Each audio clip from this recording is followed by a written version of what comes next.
آپ یہ روایت سن کے پریشان ہو جائیں گے. 481 سنن ابی داؤد کی روایت.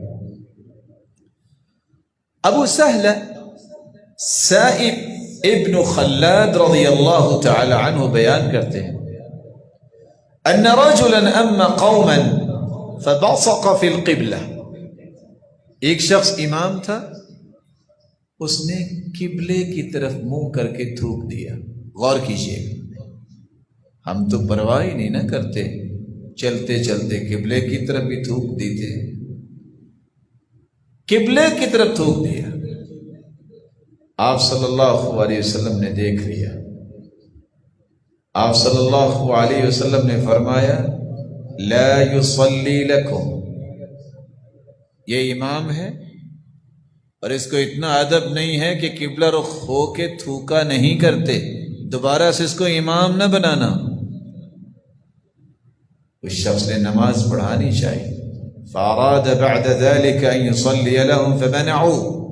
لوگوں نے کہا نہیں، آپ نماز نہیں پڑھائیں گے. کہا کیا ہوا؟ لوگوں نے خبر دی اللہ کے رسول صلی اللہ علیہ وسلم نے منع کر دیا. رسول اللہ صلی اللہ علیہ وسلم کی یہ بات سن کے رسول اللہ صلی اللہ علیہ وسلم کے پاس جب اس بات کا تذکرہ کیا اور وہ گیا کہ اللہ کے رسول یہ بات ہوئی ہے، فرمایا انک آذیت اللہ ورسولہ، تم نے قبلہ رخ ہو کے تھوک کر اللہ کو بھی تکلیف دی ہے، اس کے رسول کو بھی تکلیف. دیانت داری سے بتائیے، قبلہ رخ منہ کر کے تھوکنے والے کو امام نہیں بننے دیا.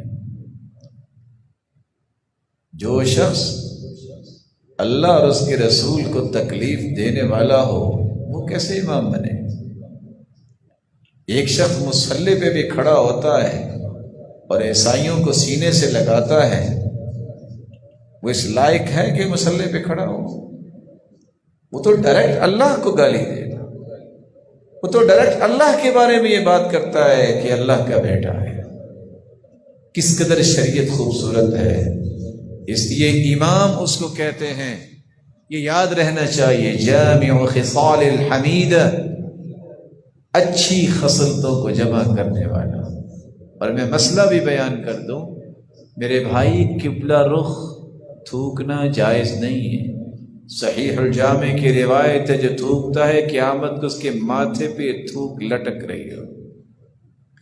دائیں طرف بھی تھوکنا جائز نہیں ہے. آپ نے تھوکنا ہے تو بائیں جانب